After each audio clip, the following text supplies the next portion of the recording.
I really like salt. Jen, please tell me it's good for me. Well, okay, I will. Salt's good for you, if that's what you want to hear it is. Well, and it really is. However, the thing is, it's actually real salt that's good for you. Now, what's the difference? You know, you go to the supermarket and you buy, oh, I'll have some lovely, some salt flakes to put on my meal, or the ground salt, I'll ground my salt up, or, whether you're adding, my mum used to always add like a heap teaspoon to the veggies she was cooking on the stove.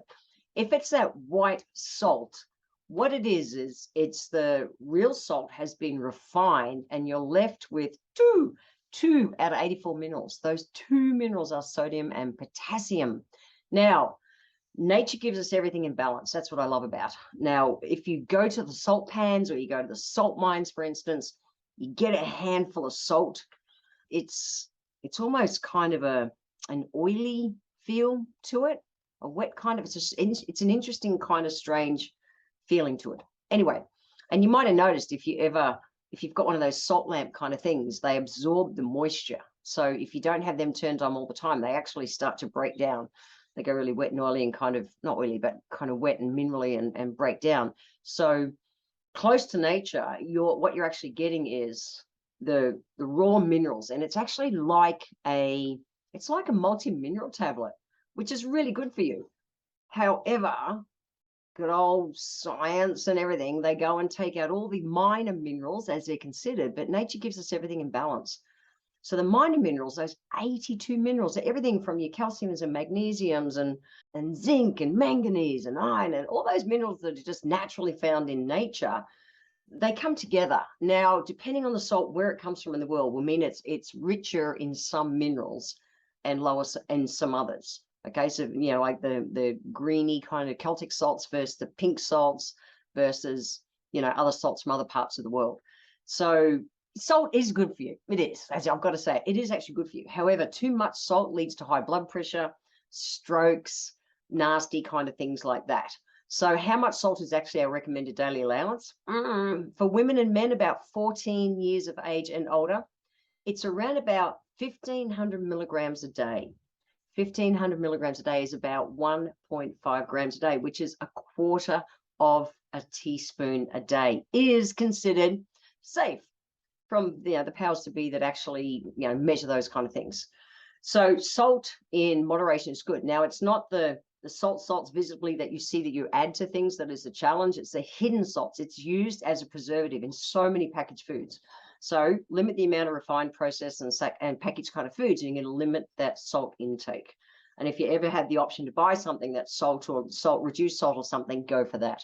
I did a call on recently, which is all about bringing more omega-3 essential fatty acids into our diet, because salts just dry out our arteries.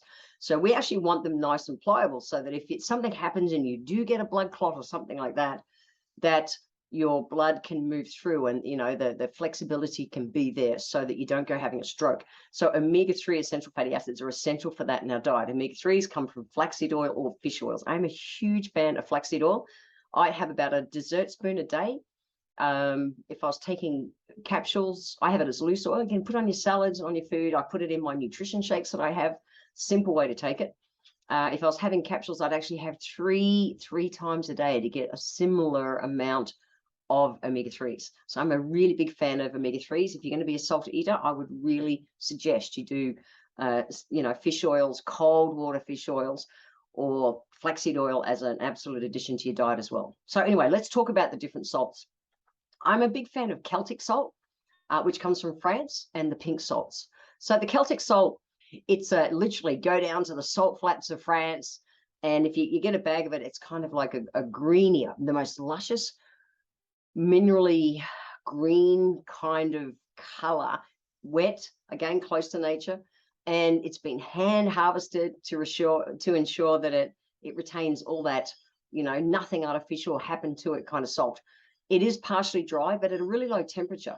So remember, some minerals are water-soluble minerals are lost in steam evaporation, in heat. So, they're gently dried, which is really cool. And it's rich in things like sodium, absolutely. It's still sodium, but it's also magnesium and iron, manganese, zinc, really important minor minerals. So I really love Celtic salt. You'll usually find it in your health food shops or somewhere like that. Pink salts. Now, pink salts nowadays you can get from the Himalayas, and I really love the Murray River salt that we get from South Australia. Now, the pink salts tend to be richer in manganese, calcium, potassium, and iodine. So I really like the pink salts are good too. And I play kind of between both. But that pretty white kind of salt that you'll find in, your fancy cafes for sale and find in the supermarkets and places like that, if it's really nice and bright and white, it's primarily sodium potassium. Now, like I said, naturopaths, we want you to live as close to nature as possible the majority of the time. The salt that you're seeing in your refined and processed foods, it's all the refined stuff because it's cheap as shit. Don't do it. So if you're going to use salt at home, all good. We do. Absolutely. We use it in our home most days. However, it's either a pink salt or it's a Celtic salt.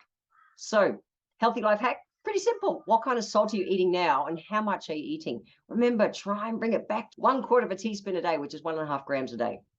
And remember that it's not the salt that you apply that we're worried about. It's the hidden salts because they're the trap and they really are usually the cheaper, refined, nasty kind of salts. So keep it close to nature, guys, nice and simple. And yes, salt is good for you.